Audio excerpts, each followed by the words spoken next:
20년 동안 시장에서 묵묵히 일하던 한 여성. 어느 날 그녀에게 100억 원의 상속이 찾아옵니다. 하지만 돈의 냄새를 맡은 순간 그동안 그녀를 무시하던 시댁 식구들의 태도는 180도 돌변합니다. 우린 가족이잖아. 내 명의로 빌딩 하나만 사줘. 그들의 요구는 점점 더 노골적이 되었고 남편마저 아내를 압박하기 시작합니다. 새벽 4시 시장 골목에는 아직 어둠이 짙게 깔려 있었습니다. 영미 씨는 이미 2시간 전부터 떡볶이 국물을 끓이고 있었습니다. 커다란 솥 앞에 서서 긴 나무 주걱으로 바닥을 긁어내는 손은 20년의 세월이 고스란히 새겨진 손이었습니다. 손마디는 굵어질 대로 굵어졌고 손바닥엔 굳은 살이 켜켜이 쌓여 있었습니다. 에휴, 오늘도 파값이 올랐네. 이러다 남는 게 하나도 없겠어. 혼잣말처럼 중얼거리며 영미 씨는 장부를 펼쳤습니다. 빼곡하게 적힌 숫자들 사이에서 남는 돈은 언제나 쥐꼬리만 했습니다. 그래도 그녀는 입술을 꾹 다물고 다시 주걱을 들었습니다. 불평할 시간에 한 그릇이라도 더 팔아야 했으니까요. 단골 손님 순자 씨가 김이 모락모락 나는 어묵 국물을 홀짝이며 말을 걸었습니다. 영미 씨, 오늘따라 안색이 많이 안 좋네. 어디 아파? 아니에요. 그냥 잠을 좀 못 잤어요. 어젯밤에 시어머니한테 또 전화가 왔거든요. 또? 무슨 일로? 뭐, 별거 있겠어요. 명절도 아닌데 갑자기 생활비가 쪼들린다고. 매달 드리는 거 빼고 또 달라는 거죠. 순자 씨는 혀를 찼습니다. 어휴, 그 집은 진짜. 영미 씨가 떡볶이 팔아서 시댁까지 건사하는 거 동네 사람들 다 알아. 진수 씨는 뭐하고? 영미 씨는 쓴웃음을 지으며 고개를 저었습니다. 남편이요? 요즘 사업한다고 또 뭘 버린다는데 그게 뭔지도 잘 모르겠어요. 집에 들어오는 돈은 없고. 말을 내뱉고 나서 영미 씨는 입을 다물었습니다. 더 이상 말을 이으면 눈물이 나올 것 같았기 때문입니다. 20년이었습니다. 20년 동안 이 골목을 지키며 시댁 뒷바라지에 남편 용돈까지 대며 단 한 번도 자신을 위해 돈을 써본 기억이 없었습니다. 곰팡이 핀 단칸방, 유통기한이 하루 지난 두부로 끓인 된장찌개, 해가 넘어도 바꾸지 못한 낡은 운동화. 그것이 영미 씨의 20년이었습니다. 그날 오후 낯선 번호로 전화가 걸려왔습니다. 김영미 씨 되십니까? 저는 법무법인 태양의 박 변호사라고 합니다. 다름이 아니라 해외에 거주하시던 이강복 씨 관련해서 연락을 드리는 겁니다. 이강복이요? 저희 삼촌이요? 무슨 일인가요? 안타깝게도 이강복 씨께서 지난주에 별세하셨습니다. 삼가 고인의 명복을 빕니다. 그리고 유언장에 김영미 씨를 단독 상속인으로 지정하셨습니다. 영미 씨의 손에서 주걱이 바닥으로 떨어졌습니다. 네, 그게 무슨... 저는 삼촌이랑 연락도 거의 없었는데요. 상속이라뇨? 네, 저도 처음엔 확인을 여러 번 했습니다. 상속 금액은 현금 및 해외 자산을 합산해서 약 100억 원 규모입니다. 전화기 너머의 목소리는 차분했지만 영미 씨의 귀에는 그 말이 제대로 들어오지 않았습니다. 100억? 숫자가 머릿속에서 맴돌았지만 실체가 없었습니다. 마치 꿈속에서 복권 당첨 번호를 확인하는 것처럼 현실인지 아닌지 경계가 흐릿했습니다. 잠깐만요, 변호사님. 제가 잘못 들은 건가요? 100억이요? 네, 맞습니다. 김영미 씨, 빠른 시일 내에 사무소로 방문해 주시면 절차를 안내해 드리겠습니다. 전화가 끊겼습니다. 영미 씨는 한참 동안 시장 한편 낡은 플라스틱 의자에 그대로 주저앉아 있었습니다. 지나가던 단골 아주머니가 어깨를 툭툭 두드렸습니다. 영미 씨, 왜 그래요? 무슨 안 좋은 일 있어요? 아, 아니에요. 그냥 잠깐 다리가 풀려서요. 그날 밤 영미 씨는 잠을 이루지 못했습니다. 천장을 바라보며 삼촌의 얼굴을 떠올려 봤습니다. 어린 시절 몇 번 본 것이 전부였습니다. 과묵하고 무뚝뚝했던 사람. 말 한마디 없이 해외로 떠난 뒤 수십 년간 소식이 없었던 사람. 그런 삼촌이 왜 자신에게 전 재산을 남긴 것인지 영미 씨는 도무지 이해할 수 없었습니다. 며칠 뒤 법무법인에서 유언장 원본을 받아들었을 때 영미 씨는 비로소 그 이유를 알았습니다. 유언장 마지막 장에는 삼촌의 손글씨로 단 몇 줄이 적혀 있었습니다. 영미야, 삼촌은 내 어머니가 평생 고생하는 걸 멀리서 지켜봤다. 도와주지 못해서 미안했다. 내가 그 딸이니 너도 고생스럽게 살았을 거라 생각한다. 이제는 내 마음대로 살아라. 눈치 보지 말고. 영미 씨는 그 자리에서 한참을 울었습니다. 한 번도 곁에 있어주지 않았던 사람이 마지막 순간만큼은 자신의 편이었다는 사실이 서럽고도 고마웠습니다. 변호사가 조용히 티슈를 건네며 말했습니다. 많이 우세요. 충분히 우실 자격이 있습니다. 그 말이 이상하게 가슴을 파고들었습니다. 자격. 영미 씨는 살면서 단 한 번도 무언가를 누릴 자격이 있다는 말을 들어본 적이 없었습니다. 상속 절차를 마친 뒤 영미 씨는 결심했습니다. 평생 단 한 번도 자신을 위해 써본 적 없던 돈을 이번만큼은 아낌없이 쓰기로 했습니다. 백화점에 들어서자 직원이 90도로 허리를 굽히며 맞이했습니다. 어서 오세요, 고객님. 오늘 찾으시는 것이 있으신가요? 영미 씨는 잠시 멈칫했습니다. 평생 백화점 1층 향수 코너조차 제대로 들어와 본 적이 없었기 때문입니다. 늘 쇼윈도 밖에서 구경만 하다 발길을 돌리던 곳이었습니다. 그냥 둘러봐도 될까요? 물론이죠, 고객님. 편하게 둘러보세요. 그날 영미 씨는 처음으로 가격표를 보지 않고 물건을 골랐습니다. 손이 가는 대로, 마음이 가는 대로. 계산대 앞에 서서 카드를 내밀 때 손이 살짝 떨렸지만 직원의 밝은 미소를 보며 어깨를 폈습니다. 명품 가방 하나, 코트 하나, 구두 한 켤레. 평생 한 번도 사지 못했던 것들이 쇼핑백 안으로 들어갔습니다. 주차장으로 나오는 길에 영미 씨는 자동차 전시장 앞에서 발걸음을 멈췄습니다. 번쩍이는 외제차 한 대가 조명을 받으며 서 있었습니다. 영업사원이 재빠르게 다가왔습니다.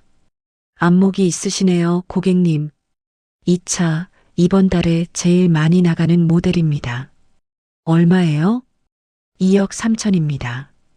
영미 씨는 잠시 차를 바라봤습니다. 예전이라면 콧방귀도 안 끼고 돌아섰을 숫자였습니다. 하지만 지금은 달랐습니다. 계약하겠습니다. 영업사원의 눈이 동그래졌습니다. 네, 바로요? 네, 바로요. 집으로 돌아오는 길에 영미 씨는 처음으로 창문을 내리고 바람을 맞았습니다. 20년 만에 처음으로 가슴이 뚫리는 기분이었습니다. 낡은 앞치마 대신 명품 코트를 걸친 그녀의 얼굴엔 오랫동안 잊고 살았던 웃음이 번졌습니다. 그러나 집 현관문을 열자마자 남편 진수 씨가 쇼핑백을 훑어보며 물었습니다. 그거 다 뭐야? 얼마짜리야? 좀 샀어. 오랜만에. 오랜만에? 야, 돈이 생겼다고 막 써도 돼? 그 돈 어떻게 굴릴지 계획은 세웠어? 영미 씨는 아무 말도 하지 않았습니다. 20년을 함께 살아온 남편의 첫마디가 잘했네도 고생했다도 아니라는 사실이 가슴에 콕 박혔습니다. 하지만 그녀는 애써 웃으며 코트를 옷걸이에 걸었습니다. 그날 밤 시어머니에게서 전화가 왔습니다. 애미야, 삼촌이 돈을 많이 남겼다면서? 진수한테 들었다. 네, 좀 됐어요, 어머니. 얼마나 됐는데? 진수가 100억이라던데 그게 사실이야? 영미 씨는 잠시 말을 멈췄습니다. 남편이 이미 어머니에게 전화를 넣었다는 사실을 그 순간 깨달았습니다. 네, 어머니. 그 정도 돼요. 어머, 세상에. 애미야, 그럼 우리 이제 좀 펴고 살 수 있겠다. 내가 오래전부터 강남 쪽에 빌딩 하나 있었으면 했는데 잘 됐다 싶어서. 영미 씨의 손이 천천히 전화기를 쥐어쥐었습니다. 어머니, 그건 갑자기 무슨 말씀이세요? 갑자기가 어딨어. 우리 식구 일이잖아. 애미야, 며느리 돈이 내 돈이지. 남 돈이야? 가족끼리 나눠 써야지. 전화를 끊고 나서 영미 씨는 한참 동안 창밖을 바라봤습니다. 가난할 때는 내 아들 고생시키는 재수없는 년이라고 했던 사람이 100억 소식을 듣자마자 갑자기 우리 식구 일을 입에 올렸습니다. 그 변화가 너무나 노골적이어서 오히려 웃음이 나왔습니다. 씁쓸하고 처량한 웃음이었습니다. 다음 날 아침 신우이에게서 카카오톡이 왔습니다. 언니 나야. 오랜만이지? 요즘 어떻게 지내? 나 언니 많이 보고 싶었어. 영미 씨는 메시지를 읽고 잠시 화면을 바라봤습니다. 지난 명절에도 생일에도 연락 한 번 없던 신우이였습니다. 답장을 보냈습니다. 그래, 잘 지내. 무슨 일 있어? 일은 무슨. 그냥 언니 생각나서. 근데 언니, 나 이번에 아파트 분양 받으려고 하는데 계약금이 좀 빠듯하거든. 언니한테 부탁하면 안 될까 싶어서. 메시지를 읽는 영미 씨의 손가락이 멈췄습니다. 보고 싶었다는 말과 돈 부탁 사이의 간격이 메시지 2줄밖에 되지 않았습니다. 영미 씨는 천천히 휴대폰을 내려놓았습니다. 창밖으로 시장 골목이 내려다 보였습니다. 20년을 저 골목에서 살았습니다. 새벽부터 일어나 국물을 끓이고 손이 트도록 그릇을 닦고 허리가 끊어질 듯 하루를 버텼습니다. 그 세월 동안 시댁이 건네준 것은 구박과 멸시뿐이었습니다. 그런데 돈 소식이 들리자마자 모두가 갑자기 가족이 됐습니다. 영미 씨는 조용히 중얼거렸습니다. 당신들이 사랑하는 게 나야, 아니면 내 돈이야. 아무도 없는 방 안에서 그 말은 메아리도 없이 사라졌습니다. 하지만 그 순간 영미 씨의 눈빛 속에서 무언가가 단단하게 굳어지기 시작했습니다. 20년 동안 당하며 살아온 여자가 처음으로 칼자루를 손에 쥔 눈빛이었습니다. 이제는 내가 주도할 차례였습니다. 탐욕의 눈먼 이들에게 영미 씨는 직접 무대를 만들어줄 생각이었습니다. 그 무대 위에서 그들이 어떤 본색을 드러내는지 끝까지 지켜볼 작정이었습니다. 100억 소식이 퍼지는 데는 채 하루도 걸리지 않았습니다.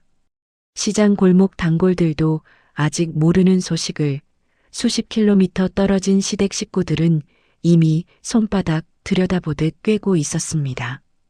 돈 냄새란 그런 것이었습니다. 아무리 멀리 있어도, 아무리 오래 연락을 끊었어도 어김없이 사람을 움직이게 만드는 힘이 있었습니다. 사흘째 되던 날 아침 현관 초인종이 울렸습니다. 문을 열자 시어머니가 커다란 꽃바구니를 두 손에 들고 서 있었습니다.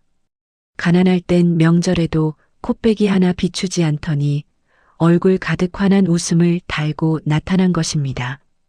애미야, 고생 끝에 복이 왔구나, 복이. 어머니가 얼마나 기쁜지 몰라. 우리 며느리 잘 됐다고 어젯밤에 잠도 못 잤다니까.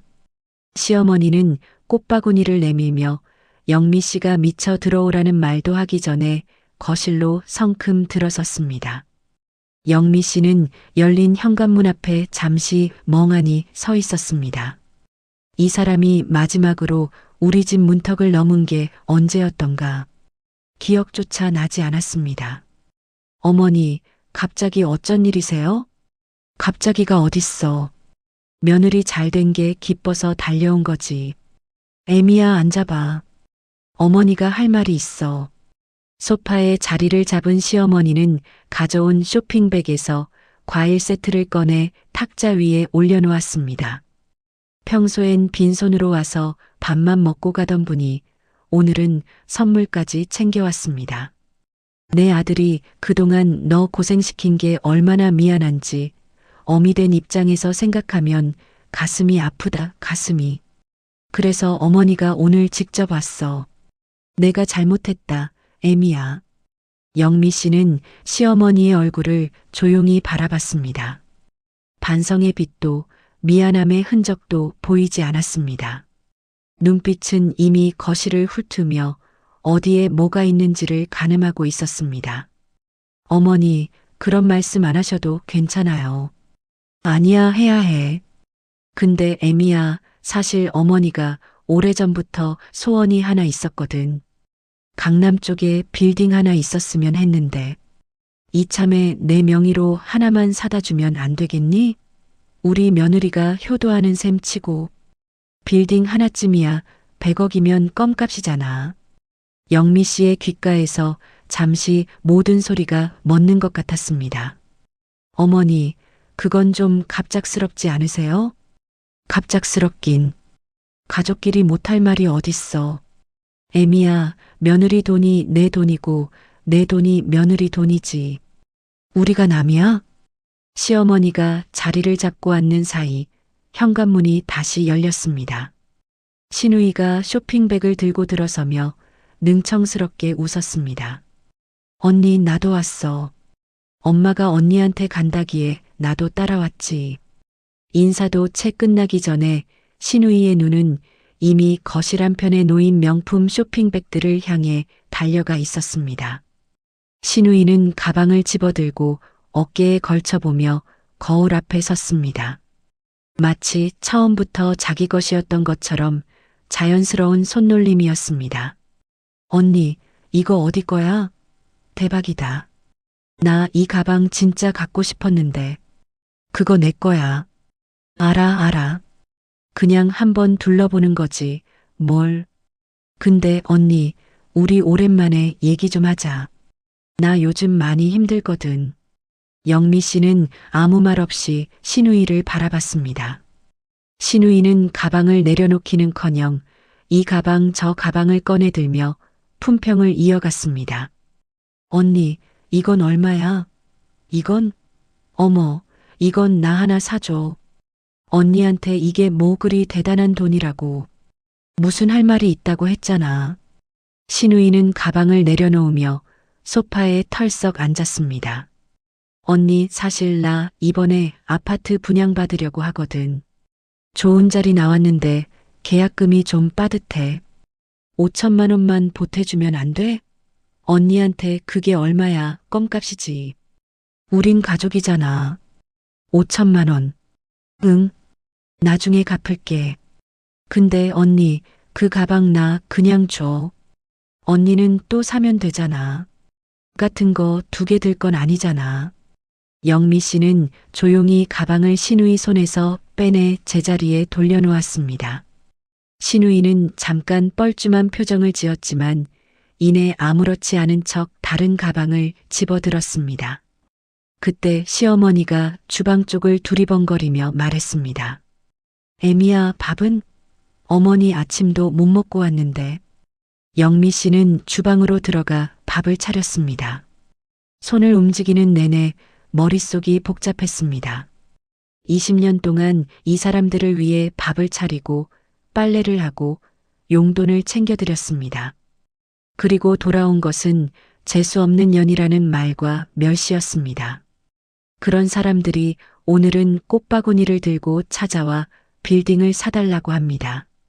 밥상을 차려내자 시어머니는 숟가락을 들며 자연스럽게 말을 이었습니다. 애미야, 빌딩은 생각해봤어? 강남 말고 마포 쪽도 괜찮다더라. 내가 부동산 아는 사람이 있는데 좋은 매물 있다고 하던데. 어머니, 저도 아직 재산 정리가 다 안 됐어요. 정리가 뭐가 필요해? 현금으로 받은 거잖아. 애미야, 어머니가 이 나이에 욕심이 있겠어? 노후 대비 좀 하려는 거지.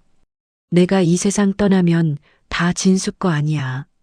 신우이가 맞장구를 쳤습니다. 맞아, 언니. 엄마 나이에 빌딩 하나쯤은 있어야지. 자식된 도리로 해드려야 하는 거 아니야? 오빠도 그렇게 생각하지? 그때 현관문이 열리며 남편 진수 씨가 들어왔습니다. 오전에 잠깐 나갔다가 돌아온 것이었습니다. 소파에 앉아 상황을 훑어본 진수 씨는 아무렇지 않게 밥상 앞에 앉았습니다. 어머니, 오셨어요? 잘 됐다. 저도 배고팠는데. 영미 씨는 남편을 바라봤습니다. 여보, 어머니가 강남 빌딩 얘기하시는데 당신 알고 있었어? 진수 씨는 숟가락을 들며 시선을 피했습니다. 뭐, 어머니 소원이라고 하시던데. 여보, 우리 형편에 이제 그 정도는 해드릴 수 있잖아. 그 정도라고? 100억이면 빌딩 하나 사드리고도 남잖아. 뭐가 문제야? 어머니랑 동생한테 너무 박하게 굴지 마. 우리 가족인데 좀 나눴으면 어때? 영미 씨는 밥숟가락을 내려놓았습니다. 남편의 말이 귀에서 맴돌았습니다. 나눴으면 어때? 20년 동안 나눠 쓴 건 언제나 영미 씨 혼자였습니다. 새벽부터 일어나 번 돈으로 시댁 용돈을 챙기고 남편 사업 미천을 대고 집안 살림을 도맡았습니다. 그 세월 동안 진수 씨가 단 한 번이라도 우리가 가족이니 나눠 쓰자고 말한 적이 있었던가요? 당신 지금 내 편이야? 어머니 편이야? 편이 어딨어? 다 가족이지. 시어머니가 고개를 끄덕이며 거들었습니다.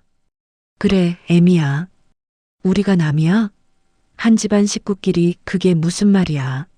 내가 진수 아버지 일찍 여의고 얼마나 고생했는데 며느리가 조금 보태주는 게 그렇게 어려워? 신우이도 입을 보탰습니다. 언니, 나도 그동안 오빠 결혼하고 나서 언니한테 얼마나 잘하려고 노력했는데 그게 기억 안 나? 우리가 가족이니까 솔직하게 부탁하는 거잖아. 영미 씨는 세 사람의 얼굴을 천천히 바라봤습니다. 시어머니의 당당한 표정, 신우이의 능청스러운 눈빛, 그리고 모든 것을 당연하게 여기는 남편의 무덤덤한 얼굴. 이것이 20년 동안 지키려 했던 가족의 민낯이었습니다. 저 좀 생각할 시간이 필요해요. 시어머니는 마지막 국 한 술을 뜨며 자리에서 일어났습니다. 생각은 무슨 가족일의 생각이 필요해? 애미야, 너무 오래 끌지 마. 좋은 매물은 금방 나가거든. 신우이도 나가면서 현관 앞에 놓인 영미 씨의 새 구두를 집어들었습니다. 언니, 이거 나 신어봐도 돼? 사이즈가 맞으려나? 안 돼. 신우이는 잠깐 머쓱한 표정을 지었다가 이내 아무렇지 않게 구두를 내려놓고 나갔습니다. 현관문이 닫혔습니다. 남편은 이미 방으로 들어가 텔레비전을 켜고 있었습니다. 영미 씨는 혼자 거실에 남아 어질러진 밥상을 바라봤습니다. 설거지를 하면서 영미 씨는 아무 말도 하지 않았습니다. 뜨거운 물에 손을 담그고 그릇을 닦으면서 오늘 있었던 일들을 하나씩 되새겼습니다. 강남 빌딩을 요구하는 시어머니, 남의 가방을 제 것처럼 드는 신우이, 그리고 그 모든 것을 당연하다는 듯 거드는 남편. 창밖으로 어둠이 내려앉고 있었습니다. 영미 씨는 물기 젖은 손을 행주에 닦으며 거울에 비친 자신의 얼굴을 바라봤습니다. 눈빛이 달라져 있었습니다. 20년 동안 당하며 살아온 여자의 눈이 아니었습니다. 무언가를 단단히 결심한 사람의 눈이었습니다. 당신들이 원하는 게 뭔지 이제 확실히 알았어. 그럼 나도 확실히 보여줄게. 내가 없어지면 어떻게 되는지. 아무도 없는 주방에서 혼자 내뱉은 그 말은 조용하지만 분명했습니다. 영미 씨는 행주를 개어 싱크대 위에 올려놓고 주방 불을 껐습니다.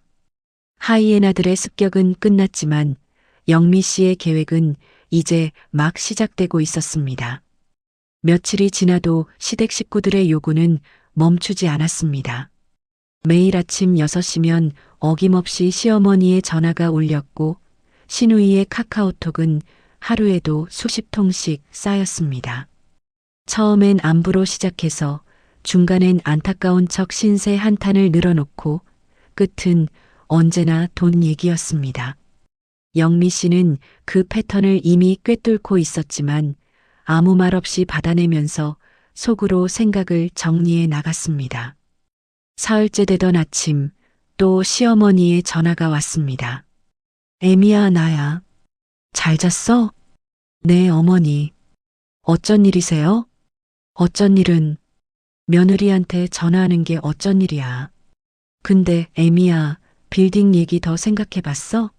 내가 다시 알아보니까 마포 쪽에 딱 좋은 게 나왔더라고. 40억이면 살 수 있대. 이런 매물이 자주 나오는 게 아니거든. 어머니, 저 아직 재산 정리가 덜 됐어요. 정리가 뭐가 필요해? 현금으로 받은 거잖아. 애미야, 어머니가 이 나이에 언제까지 이렇게 살겠어. 노후가 걱정이지. 내가 욕심이 있어서가 아니라 어머니가 이 세상 떠나면 다 진수 거 아니야. 결국 너희 재산이 되는 거지. 어머니, 제가 나중에 다시 연락드릴게요. 나중이 언제야? 애미야, 좋은 매물은 금방 나간다고. 너무 질질 끌지 마. 어머니가 이러는 게 다 누구 좋으라고 이러겠어. 전화를 끊자마자 이번엔 시누이 메시지가 떴습니다. 언니, 나 계약금 이번 주 안에 결정해야 해. 언제쯤 될 것 같아? 영미 씨는 잠시 화면을 바라보다 짧게 답장을 보냈습니다. 조금만 기다려봐. 언니, 그게 무슨 말이야?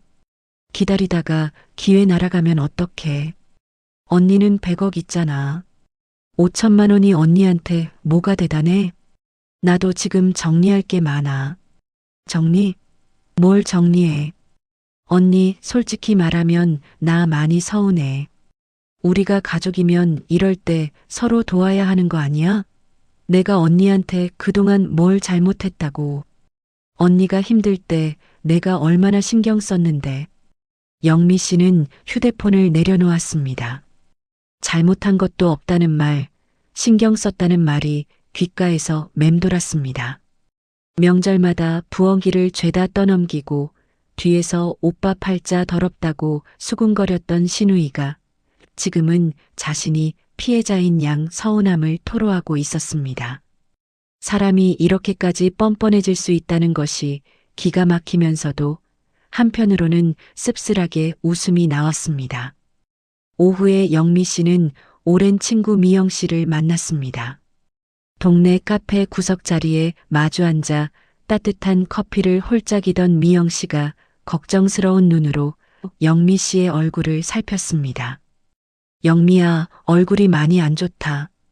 잠을 못 잤어? 요즘 통 잠이 안 와. 시댁 때문에. 얼마나 심해? 시어머니는 강남 빌딩 사달라고 매일 전화하고 시누이는 아파트 계약금 5천만 원 보내달라고 하고 남편은 가족끼리 나눴으면 어떠냐고. 미영 씨는 커피잔을 내려놓으며 눈을 크게 떴습니다. 세상에, 가난할 때는 구박하던 사람들이 영미야, 나 그 시어머니 알잖아. 내가 시장에서 떡볶이 팔 때 내 아들 고생시키는 년이라고 했던 사람 아니야. 맞아. 그 사람이 지금은 꽃바구니 들고 와서 며느리 잘 됐다고 기뻐서 잠도 못 잤다고 하더라. 어이가 없어서. 영미야, 그 사람들 원래 그랬던 거야. 돈이 달라지게 한 게 아니라 원래 그런 사람들인데 돈이 드러나게 한 거지. 영미 씨는 그 말을 가슴에 새겼습니다. 맞는 말이었습니다. 20년 동안 구박받으면서도 영미 씨는 언젠가 달라지겠지, 언젠가 인정받겠지 하며 버텼습니다. 하지만 사람의 본성은 바뀌지 않았습니다. 다만 감춰져 있다가 돈이라는 거울 앞에서 그대로 드러난 것뿐이었습니다. 미영아, 나 한 가지 확인하고 싶은 게 있어. 뭔데? 이 사람들이 진짜로 나를 가족으로 생각하는 건지 아니면 내 돈만 보는 건지 마지막으로 한 번만 더 확인해 보고 싶어. 미영 씨는 영미 씨의 눈빛을 보며 잠시 말을 멈췄습니다. 무슨 생각하는 거야, 너? 눈빛이 심상치 않은데. 아직은 말 못해. 근데 미영아, 나 이번엔 당하고만 있지 않을 거야. 미영 씨는 잠시 영미 씨를 바라보다가 조용히 고개를 끄덕였습니다. 그래. 이번엔 내가 주도해. 진작 그랬어야 했어. 집으로 돌아오는 길에 영미 씨는 차 안에서 한참을 앉아 있었습니다. 시동을 끄고 핸들을 두 손으로 잡은 채 눈을 감았습니다. 20년의 기억이 파도처럼 밀려왔습니다. 결혼 첫날 시어머니의 차가운 눈빛, 명절마다 혼자 감당했던 산더미 같은 설거지, 남편 사업 미천으로 나간 통장의 숫자들, 유통기한 일주일 지난 우유를 내밀며 태연했던 시어머니의 얼굴, 그리고 그 모든 순간마다 자신의 편이 돼주지 않았던 남편. 영미 씨는 눈을 뜨고 백미러를 바라봤습니다. 거울 속에 자신의 얼굴이 있었습니다. 예전과 달랐습니다. 지쳐 있었지만 무너져 있지는 않았습니다. 그날 밤 진수 씨가 소파에 앉아 텔레비전을 보고 있었습니다. 영미 씨는 리모컨을 집어 텔레비전을 껐습니다. 진수 씨가 영미 씨를 바라봤습니다. 왜 꺼? 할 말이 있어. 뭔데? 피곤한데. 피곤해도 들어야 해. 영미 씨는 진수 씨 맞은편에 앉았습니다. 둘 사이에 잠시 침묵이 흘렀습니다. 당신한테 진지하게 물어볼게. 만약에 내가 그 돈이 없었어도 당신은 나랑 똑같이 살았을 것 같아? 진수 씨는 멈칫했습니다. 그게 무슨 뚱딴지 같은 소리야. 뚱딴지 같은 소리가 아니야. 나는 진짜로 알고 싶어. 100억이 없어도 당신한테 나는 소중한 사람이야? 우리가 20년을 살았는데 그게 무슨 질문이야. 20년을 살았으니까 묻는 거야. 당신이 지금 나한테 하는 게 뭔지 알아? 어머니 빌딩 사들이라고, 동생 계약금 보태주라고. 나는 한 번도 당신한테 내 편이 돼달라는 말을 못 해봤어. 그거 알아? 내가 언제 내 편이 아니었어. 영미 씨는 잠시 눈을 감았다가 떴습니다. 어머니가 나한테 상한 우유 줬던 날 기억해? 유통기한 일주일 지난 거. 내가 당신한테 말했잖아. 당신이 뭐라고 했어? 그야. 어머니가 실수하셨겠지. 그런 거 아니야? 맞아. 그랬잖아.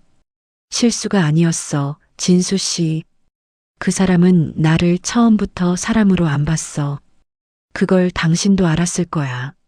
알면서 모른 척한 거잖아. 야, 어머니가 설마 일부러 그러셨겠어. 일부러가 아니면 뭐야? 일주일 지난 우유가 멀쩡해 보여? 그게 냉장고에 있으면 버려야 하는 거 모르는 사람이야. 어머니가 알면서 나한테 준 거야. 내가 그걸 먹어도 아깝지 않은 사람이니까. 진수 씨는 아무 말도 하지 못했습니다. 그날 나 배탈 났어. 당신한테 말 안 했지. 말해봤자 또 실수겠지 할 테니까. 그렇게 20년을 혼자 삼켰어. 영미야, 기억나? 우리 결혼 3주년 때 내가 처음으로 당신한테 외식 한번 하자고 했잖아. 당신이 뭐라고 했어? 돈 아깝게 왜 나가서 먹어? 집에서 해 먹지. 그랬잖아. 근데 그 다음날 어머니 생신이라고 강남 한정식집 예약했잖아. 1인당 15만 원짜리. 내 돈으로. 진수 씨의 입술이 움직였지만 말은 나오지 않았습니다. 당신한테 나는 돈 아깝게 외식할 필요 없는 사람이고 어머니는 15만 원짜리 한정식 대접받아야 할 사람이었어.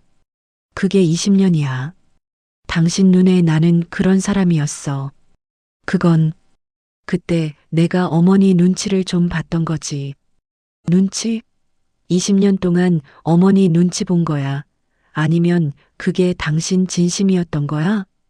진수 씨는 시선을 피하며 손가락으로 소파 팔걸이를 두드렸습니다. 그 작은 손짓이 어떤 말보다 분명한 대답이었습니다. 당신, 나 결혼하고 나서 생활비 제대로 넣어준 적 있어? 사업한다고 내 통장에서 가져간 돈이 얼마야? 한 번이라도 갚은 적 있어? 그야 사업이 잘 안 됐으니까. 알아. 나도 알아. 근데 진수 씨, 내가 힘들 땐 새벽 4시에 일어나서 국물 끓이고 손이 트도록 그릇 닦고 허리 끊어질 것 같아도 웃으면서 떡볶이 팔 때, 그때 당신이 나한테 힘내라고 한 번이라도 말해준 적 있어? 진수 씨의 입이 열렸다 닫혔습니다. 없었잖아. 단 한 번도. 영미 씨는 자리에서 일어섰습니다. 목소리가 떨리지 않았습니다. 오히려 20년 만에 처음으로 또렷하고 단단했습니다. 나 이제 알 것 같아. 당신한테 나는 그냥 현금 인출기였구나. 새벽부터 일어나서 돈 벌어오고 시댁 챙기고 집안 살림하는 기계. 그게 당신이 생각하는 나였구나. 야, 그게 무슨 말이야. 말을 너무 심하게 하는 거 아니야? 아니면 아니라고 말해봐. 100억 없는 나를 당신이 사랑한다고 말해봐. 긴 침묵이 흘렀습니다. 벽시계 초침 소리만 거실에 울렸습니다. 진수 씨는 끝내 아무 말도 하지 않았습니다. 영미 씨는 그 침묵을 가슴에 담고 방으로 들어가 문을 닫았습니다.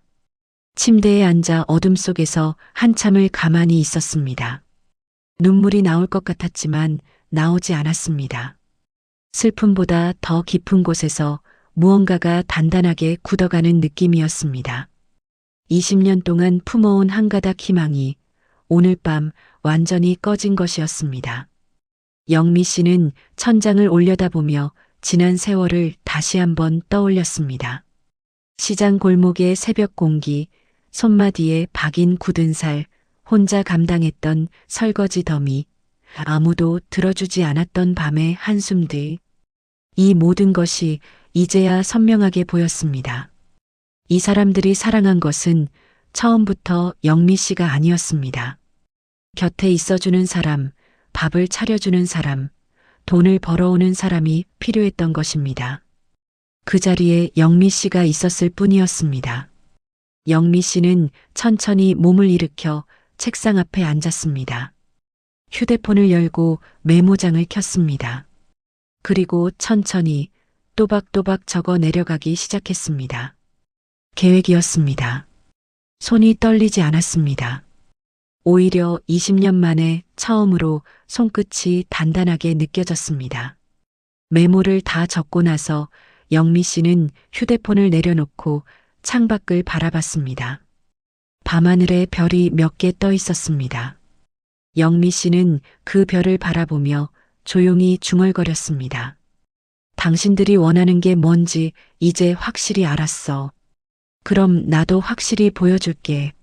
내가 없어지면 어떻게 되는지. 방 안에 그 말이 조용히 가라앉았습니다. 슬프지 않았습니다. 억울하지도 않았습니다. 오히려 20년 만에 처음으로 마음 한가운데가 고요했습니다. 탐욕에 눈먼 사람들에게 영미 씨는 직접 무대를 만들어줄 생각이었습니다. 그 무대 위에서 이들이 어떤 얼굴을 드러내는지 끝까지 지켜볼 작정이었습니다. 20년 동안 당하며 살아온 여자가 처음으로 칼자루를 손에 쥔 밤이었습니다. 아내로서의 영미 씨는 오늘 밤으로 끝이었습니다. 내일부터는 전혀 다른 영미 씨가 시작될 차례였습니다. 계획을 세운 날로부터 닷새가 지났습니다. 영미 씨는 그 닷새 동안 수만 번 제대로 쉬지 않고 준비했습니다. 먼저 재산을 자신만 아는 차명 계좌 3곳으로 분산해서 옮겼습니다. 오랫동안 신뢰해온 법무법인 대표 변호사와 2차례 비밀 상담을 마쳤고 이혼 시 상속 재산을 완전히 보호하는 방법과 남편의 유책을 입증할 증거 확보 방법까지 꼼꼼하게 점검했습니다. 그리고 마지막으로 거울 앞에 서서 수척하고 망연자실한 표정을 연습했습니다. 20년 동안 고생한 얼굴이라 그리 어렵지 않았습니다. 준비가 끝난 날 저녁 영미 씨는 시어머니와 시누이 그리고 남편 진수 씨에게 각각 전화를 넣었습니다. 할 말이 있으니까 오늘 저녁에 집으로 와주세요. 시어머니는 전화를 받자마자 목소리가 두 옥타브는 올라갔습니다. 드디어 빌딩 얘기 결론 낸 거야? 아이고, 잘 생각했어. 내가 알아본 마포 매물 아직 안 나갔더라. 빨리 갈게. 오늘 계약서까지 쓸 수 있겠다. 신우이도 들뜬 목소리로 받았습니다. 언니, 계약금 얘기야? 나 지금 바로 출발할게. 부동산이 이번 주까지라고 했거든. 언니, 진짜 고마워. 역시 우리 언니야. 진수 씨는 짧게 대답했습니다. 알았어. 1시간 뒤 세 사람이 거실에 모였습니다. 시어머니는 소파 한가운데 자리를 잡고 앉으며 거실을 천천히 둘러봤습니다. 명품 가방들이 놓인 선반, 새로 들여놓은 가전제품들, 눈빛이 흡족하게 빛났습니다. 신우이는 올 때부터 기대감이 가득한 얼굴로 선반 위 가방들을 흘끔거렸습니다. 진수 씨는 팔짱을 끼고 소파 옆에 섰습니다. 영미 씨는 수척하고 창백한 얼굴로 그들 앞에 섰습니다. 손을 살짝 떨었습니다. 눈가를 살며시 훔쳤습니다. 완벽한 연기였습니다. 다들 와주셔서 감사해요. 드릴 말씀이 있어서요. 시어머니가 앞으로 몸을 기울이며 물었습니다. 뭔데? 빌딩 계약 날짜 잡은 거야? 공인중개사한테 미리 연락해 놓을까? 영미 씨는 잠시 고개를 숙였다가 천천히 들었습니다. 눈가를 손으로 훔치며 떨리는 목소리로 입을 열었습니다. 어머니, 큰일 났어요. 제가 투자 사기를 당했어요. 시어머니의 표정이 순식간에 굳었습니다. 뭐? 상속받은 돈을 거의 다 날렸어요. 지인 소개로 해외 투자 상품에 넣었는데 알고 보니 전부 사기였어요. 원금 회수도 안 된다고 해요. 이제 남은 돈이 얼마 안 돼요. 이 집도 팔아야 할 것 같고 다시 시장으로 나가야 할 것 같아요. 거실의 순간 정적이 흘렀습니다. 그 침묵은 3초도 채 되지 않아 폭발했습니다. 시어머니가 들고 있던 찻잔을 탁자에 3개 내리쳤습니다.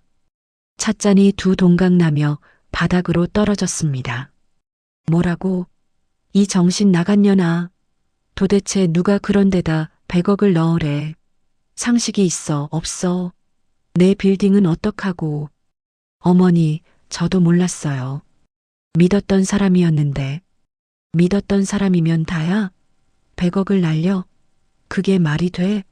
어디서 그런 멍청한 짓을. 아이고, 내 팔자야, 내 팔자. 이런 며느리를 둔 내 팔자. 신우이가 자리에서 벌떡 일어서며 소리쳤습니다. 언니, 진짜야? 진짜로 다 날린 거야? 내 계약금은? 내가 그걸 믿고 몇 주를 기다렸는데. 미안해. 지금은 내가 줄 수 있는 상황이 아니야. 아니, 이게 말이 돼? 언니가 해준다고 했잖아. 나 그 아파트 믿고 다른 데 알아보지도 않았어. 그 기회 이제 완전히 날아간 거잖아. 이게 뭐야, 진짜? 나도 피해자야. 나도 당한 거라고. 피해자? 언니가 멍청하게 사기당한 게 나랑 무슨 상관이야. 내 5천만 원은 어떻게 할 거야? 그냥 없던 일 되는 거야? 신우이는 들고 왔던 가방을 바닥에 내팽개쳤습니다. 그러더니 손가락으로 영미 씨를 가리키며 진수 씨를 향해 소리쳤습니다. 오빠, 이 여자랑 당장 갈라서. 진짜로. 100억 있을 때는 그렇게 꼼짝도 못하더니 이제 와서 다 날렸다고? 우리 집안 망칠년이야. 오빠 인생 다 망치기 전에 빨리 정신 차려. 모두의 시선이 진수 씨에게 쏠렸습니다. 진수 씨는 영미 씨를 싸늘하게 바라봤습니다. 너 진짜 제정신이냐? 영미 씨는 남편의 눈을 똑바로 바라봤습니다. 여보, 나 지금 너무 힘들어. 같이 방법 찾아보자. 방법? 무슨 방법? 이미 날린 걸 무슨 수로 찾아? 어떻게 그런 데다 돈을 넣어? 상식적으로 생각을 좀 해야지. 진짜 실망이다. 여보, 지금 나한테 필요한 건 위로야. 당신이라도 내 편이 돼줘야 하잖아. 내 편? 100억을 날린 사람 편을 어떻게 들어? 나도 피해자야, 피해자. 시어머니가 핸드백을 집어들며 자리에서 일어났습니다. 애미야, 너 지금 뭘 잘못한 줄은 알아? 내가 처음부터 뭐라고 했어? 돈 생기면 부동산에 넣으라고. 그게 제일 안전하다고. 근데 엉뚱한 데다 쳐넣어서 이 꼴이 됐잖아. 내가 그때 빌딩 빨리 사자고 할 때 들었어야지. 어머니, 지금 그 얘기를 하실 때가 아니에요. 그럼 무슨 얘기를 해? 내 빌딩은 완전히 물 건너간 거야? 내 노후는 어떡해? 내가 며느리 믿고 얼마나 기다렸는데. 어머니, 저도 지금 너무 힘들어요. 같이 힘들어? 내가 더 힘들어. 아이고, 속 터져. 진수야, 너도 제대로 된 여자 하나 못 골라서 이 꼴이 됐잖아. 네 눈이 문제야, 눈이. 진수 씨가 입을 삐죽거렸습니다. 어머니, 저한테 왜 그러세요? 왜 그래? 좋은 집안 여자 하나 데려오지. 왜 이런 여자 데려와서 온 집안을 이 모양 이 꼴로 만들어? 애미야, 나는 이제 할 말 없어. 알아서 해. 신우이가 현관 쪽으로 걸어가다 돌아서며 한마디 더 뱉었습니다. 언니, 나 진짜 실망이야. 가족이면 책임감이라도 있어야 하는 거 아니야? 내 계약금 결국 어떻게 할 거야? 이걸로 그냥 끝낼 생각이야? 미안해. 지금은 어떻게 해줄 수가 없어. 미안으로 끝낼 거야? 어이없어, 진짜. 오빠 저 여자랑 빨리 갈라서. 두고 봐. 오빠 인생 다 망해. 신우이가 현관문을 쾅 닫고 나갔습니다. 시어머니도 영미 씨를 한번 위아래로 훑어보며 혀를 찼습니다. 애미야, 나는 며느리가 이렇게 멍청한 줄 몰랐어. 진수가 왜 고생하는지 이제 알 것 같네. 에휴. 어머니. 왜? 어머니, 제가 가난할 때 저한테 상한 우유 주셨던 거 기억하세요? 시어머니의 얼굴이 굳었습니다. 그게 지금 무슨 소리야? 아니에요. 그냥요. 잘 가세요, 어머니. 시어머니는 영미 씨의 눈빛을 보고 잠깐 멈칫하더니 이내 핸드백을 고쳐들고 문을 닫고 나갔습니다. 거실에 진수 씨와 영미 씨만 남았습니다. 깨진 찻잔 조각이 바닥에 흩어져 있었습니다. 진수 씨는 한참 동안 아무 말도 하지 않았습니다. 그러다 천천히 방으로 들어갔습니다. 영미 씨는 소파에 앉아 기다렸습니다. 방 안에서 옷장 문이 열리고 닫히는 소리, 물건을 꺼내는 소리가 들렸습니다. 얼마 뒤 방문이 열리고 진수 씨가 캐리어를 끌고 나왔습니다. 영미 씨는 자리에서 일어났습니다. 여보, 지금 뭐 하는 거야? 보면 몰라. 나가려고. 어디로? 어머니 집. 당분간 거기 있을게. 여보, 지금 나 제일 힘들 때야. 이럴 때 당신마저 가면 어떡해. 20년을 같이 살았잖아. 진수 씨는 캐리어 손잡이를 잡은 채 영미 씨를 바라봤습니다. 솔직하게 말할게. 100억 있을 때랑 지금이랑 나도 다르게 느껴져. 그게 인간이야. 어쩔 수 없어. 그게 인간이야? 20년을 같이 산 부부한테 할 말이 그거야? 20년이면 됐잖아. 나도 지쳤어. 나도 내 인생 살아야지. 당신, 내 돈 없으면 나랑 살기 싫다는 거야? 지금 그 말하고 싶은 거야? 영미야, 나 요즘 오래됐어. 사실 우리 사이도 그렇고, 다 그렇고, 이번 일이 그냥 계기가 된 것뿐이야. 계기? 100억 날린 게 계기야? 100억 있을 때는 왜 그 얘기 안 했어? 그때는 왜 지쳤다는 말을 안 했냐고. 진수 씨는 대답하지 않았습니다. 말해봐. 100억 있을 때는 왜 힘들다는 말, 지쳤다는 말을 한 번도 안 했어? 진수 씨, 나 하나만 물어볼게. 당신, 나 사랑한 적 있어? 단 한 번이라도. 진수 씨는 잠시 영미 씨를 바라봤습니다. 그리고 시선을 피했습니다. 그런 거 지금 왜 물어봐? 대답해봐. 나간다. 진수 씨는 캐리어를 끌고 현관으로 향했습니다. 진수 씨, 왜? 잘 생각해봐. 나중에 후회하지 않게. 진수 씨는 잠시 멈췄습니다. 뒤를 돌아보지 않았습니다. 그리고 현관문을 열고 나갔습니다. 문이 닫히는 소리가 거실에 크게 울렸다가 사라졌습니다. 영미 씨는 혼자 남은 거실 한가운데 서 있었습니다. 텅 빈 공간이었습니다. 조금 전까지 세 사람이 앉아있던 소파, 시어머니가 내리쳐 깨진 찻잔 조각, 시누이가 내팽개친 가방 자국, 진수 씨가 끌고 나간 캐리어 바퀴 자국. 영미 씨는 천천히 소파에 앉았습니다. 그리고 조용히 웃었습니다. 눈물이 아니라 웃음이었습니다. 씁쓸하지도 허무하지도 않았습니다. 예상했던 대로였습니다. 아니, 예상보다 훨씬 더 적나라하고 선명했습니다. 돈이 사라지자 단 한 명도, 단 한마디도 위로하지 않았습니다. 걱정도 안타까움도 같이 방법을 찾아보자는 말도 없었습니다. 가족이라는 말도 사랑이라는 말도 20년이라는 세월도 흔적조차 없이 증발해버렸습니다. 남은 것은 깨진 찻잔 조각과 쾅 닫힌 문소리뿐이었습니다. 영미 씨는 바닥에 떨어진 찻잔 조각을 바라봤습니다. 그것이 이 사람들의 민낯이었습니다. 처음부터 그랬습니다. 다만 100억이라는 숫자가 그것을 잠시 가려줬을 뿐이었습니다. 이제 가면이 벗겨졌습니다. 완전히 그리고 돌이킬 수 없이. 영미 씨는 찻잔 조각을 하나하나 주워 쓰레기통에 버렸습니다. 깨끗하게.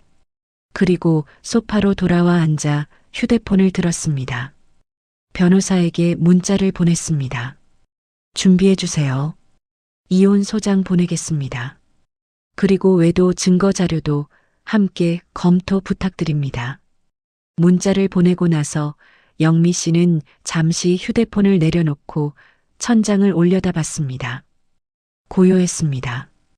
20년 만에 처음으로 이상하게 마음이 고요했습니다. 그리고 혼자 조용히 중얼거렸습니다. 이제 진짜 시작이야. 이혼 소장이 진수 씨에게 도착한 것은 그가 집을 나간 지 정확히 일주일 뒤였습니다. 영미 씨는 직접 전달하지 않았습니다.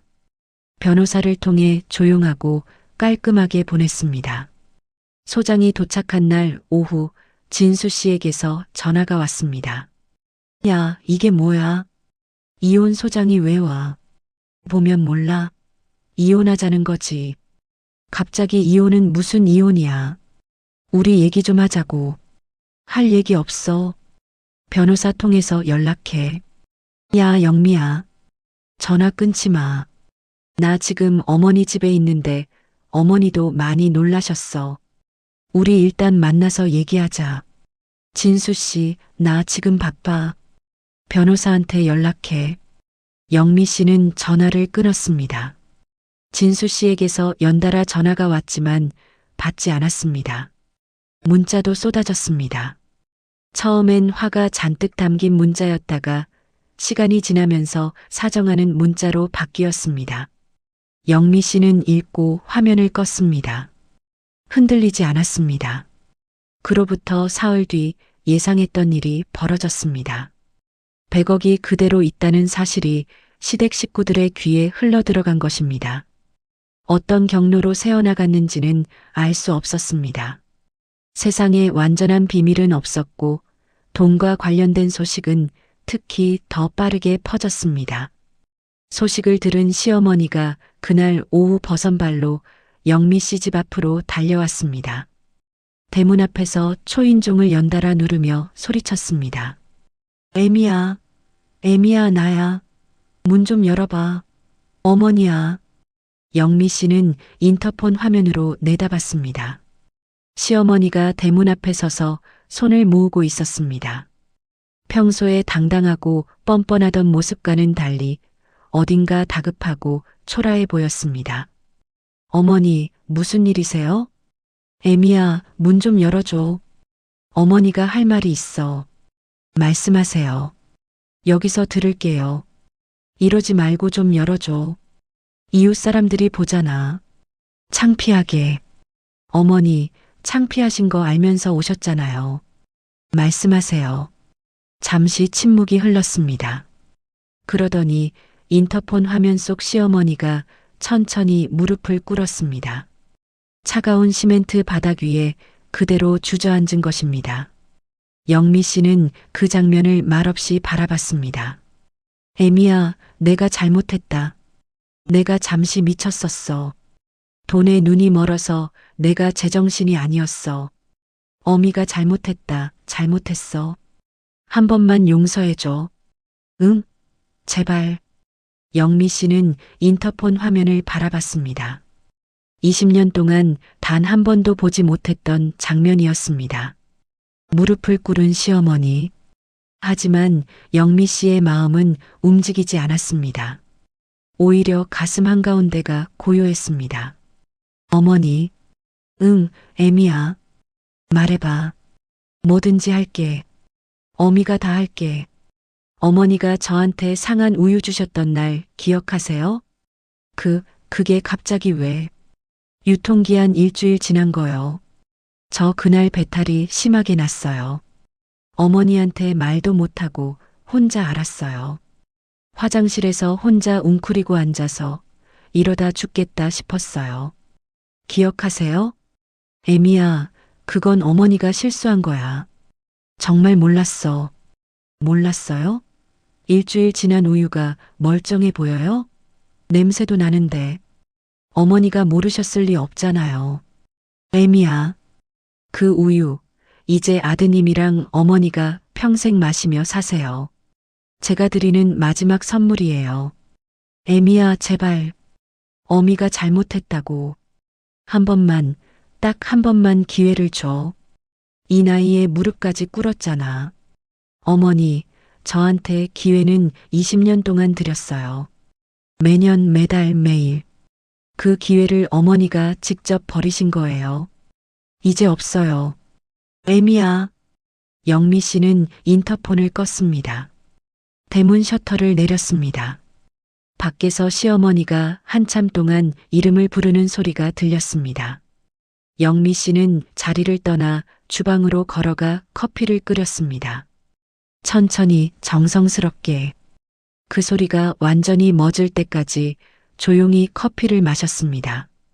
쓴맛이 느껴지지 않았습니다. 오히려 달았습니다. 이틀 뒤 이번엔 신우이에게서 연락이 왔습니다. 언니 나야. 전화 받아줘서 고마워. 나 언니한테 너무 심하게 했지. 진짜 미안해. 언니가 힘들 때 내가 더 잘해줬어야 했는데. 그래서 언니 나 반성 많이 했어. 진짜야. 우리 다시 잘 지내면 안 될까? 언니한테 잘할게. 잘 지내는 게 뭔데? 언니 그냥 예전처럼. 우리 가족이잖아. 가족끼리 이러면 안 되지. 예전에 우리가 잘 지낸 적 있었어? 내 기억엔 없는데. 언니, 그건 내가 어려서 철이 없었던 거야. 지금은 달라. 얼마 전에 나한테 뭐라고 했는지 기억해? 가난하게 살던 팔자가 어디 가냐고. 오빠한테 당장 갈라서라고. 우리 집안 망칠년이라고. 그게 며칠 전이야. 언니, 그건 내가 너무 흥분해서. 흥분하면 속마음이 나오는 거야. 꾸민 말이 아니라 진짜 생각이 나오는 거라고. 나는 그 말 다 기억해. 언니, 연락하지 마. 변호사 통해서 할 말 있으면 해. 전화를 끊었습니다. 신우이에게서 다시 문자가 연달아 왔습니다. 영미 씨는 읽지 않고 번호를 차단했습니다. 그 다음 날 오전 진수 씨가 직접 찾아왔습니다. 영미 씨는 잠시 생각하다가 문을 열어줬습니다. 보여줄 것이 있었기 때문입니다. 진수 씨는 거실로 들어서며 주변을 둘러봤습니다. 집은 변한 것이 없었습니다. 영미 씨는 소파를 가리키며 말했습니다. 앉아. 진수 씨는 어색하게 소파에 앉았습니다. 영미 씨는 맞은편에 앉았습니다. 둘 사이에 잠시 침묵이 흘렀습니다. 영미야, 나 진짜 잘못했어. 그때 내가 왜 그랬는지 모르겠어. 돈 얘기 나오니까 나도 모르게 이상해졌나 봐. 미안해. 알아. 다시 시작하면 안 될까? 내가 달라질게. 진짜로. 이번엔 제대로 할게. 진수 씨, 나 한 가지 보여줄 게 있어. 영미 씨는 일어나 서재로 들어갔다가 태블릿을 들고 나왔습니다. 진수 씨 앞 탁자 위에 내려놓고 화면을 켰습니다. 사진과 영상이 담겨 있었습니다. 진수 씨의 얼굴이 순식간에 하얗게 질렸습니다. 이게 어디서 난 거야? 오래됐어. 당신이 사업한다고 나가던 날들 기억해? 야근한다고 미팅 있다고 출장 간다고 했던 날들. 그날들이 다 여기 있어. 영미야, 이건 오해야. 내가 설명할게. 저 사람은 그냥 거래처 사람이고 설명 안 해도 돼. 변호사가 다 알고 있어. 언제부터인지, 얼마나 됐는지, 어디서 만났는지. 진수 씨의 손이 떨렸습니다. 영미야, 나 이러면 진짜 아무것도 없어. 상속 재산은 분할 안 되는 거 알지만 그래도 우리가 20년인데. 제발. 20년 맞아. 근데 진수 씨, 그 20년 동안 당신이 나한테 해준 게 뭐가 있어? 내가. 말해봐. 뭐가 있어? 진수 씨는 입을 열었다가 닫았습니다. 생활비? 제대로 넣어준 적 없잖아. 위로? 한 번도 없었잖아. 내 편? 어머니 앞에서 단 한 번도 내 편 든 적 없잖아. 그럼 뭘 해줬어? 20년 동안. 영미야, 나도 힘들었어. 사업이 안 풀리고 어머니 눈치도 봐야 하고. 알아. 당신도 힘들었겠지.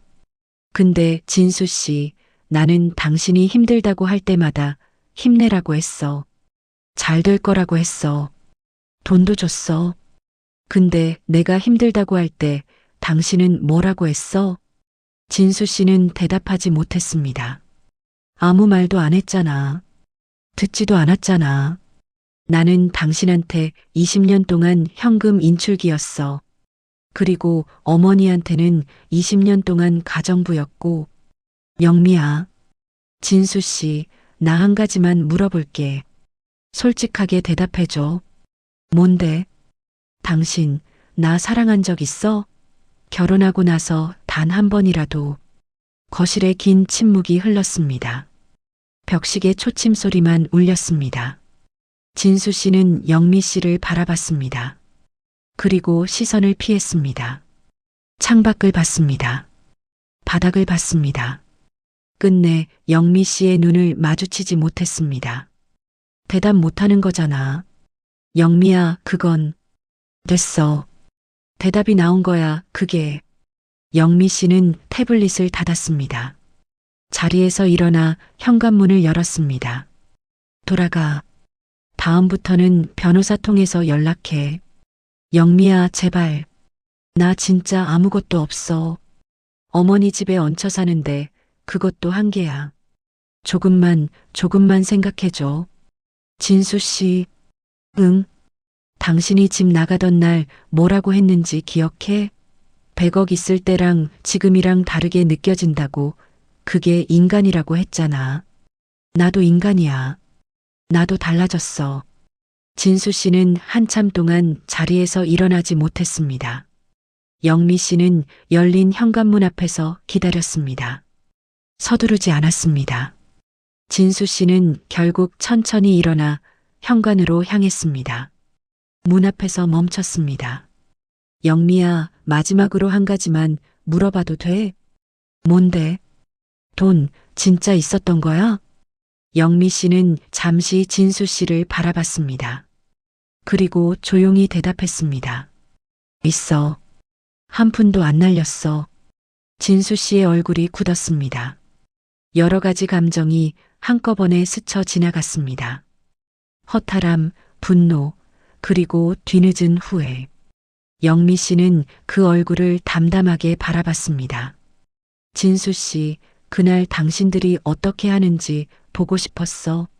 내가 없어지면 어떻게 하는지. 결과는 당신들이 직접 보여줬잖아. 영미야, 잘 가. 문이 닫혔습니다. 영미 씨는 현관에 서서 잠시 닫힌 문을 바라봤습니다. 그리고 돌아섰습니다. 거실로 돌아온 영미 씨는 창가에 섰습니다. 햇살이 환하게 들어오고 있었습니다. 먼지 하나 없이 깨끗한 빛이었습니다. 영미 씨는 그 빛을 온몸으로 받으며 눈을 감았습니다. 20년 동안 이 빛을 제대로 느껴본 적이 없었습니다.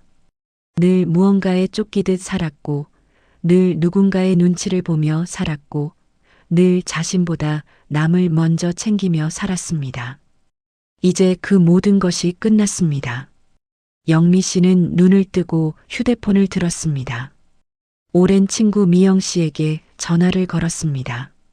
미영아, 나야. 영미야, 어떻게 됐어? 다 끝난 거야? 응, 다 끝났어. 잘 됐다. 고생했어, 진짜. 근데 너 지금 어때? 괜찮아?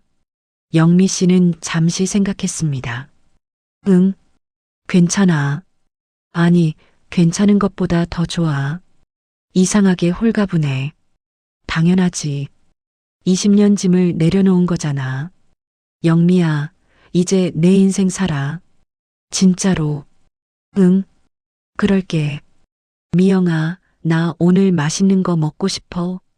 같이 밥 먹자. 어디로 갈 건데? 비싼데. 가격표 안 보고 먹을 수 있는데. 미영 씨가 전화기 너머에서 크게 웃었습니다. 좋아. 내가 사는 거지? 당연하지. 오늘은 내가 살게. 전화를 끊고 영미 씨는 다시 창밖을 바라봤습니다. 하늘이 맑았습니다. 구름 한 점 없이 파랬습니다. 20년 만에 처음으로 저 하늘이 자신의 것처럼 느껴졌습니다. 탐욕에 눈이 멀어 황금알을 낳는 거위의 배를 갈라버린 사람들에게 남은 것은 가난과 후회뿐이었습니다. 시어머니는 빌딩도 며느리도 잃었습니다. 시누이는 계약금도 명품 가방도 없었습니다.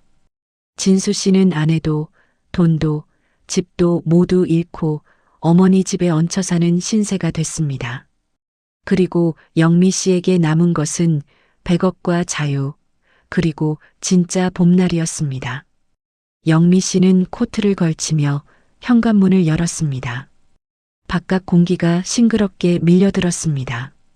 그녀는 문턱을 넘으며 조용히 혼자 중얼거렸습니다. 이제 시작이야. 진짜 내 인생. 그 말은 메아리도 없이 봄 햇살 속으로 사라졌습니다. 하지만 영미 씨의 발걸음은 그 어느 때보다 가볍고 단단했습니다.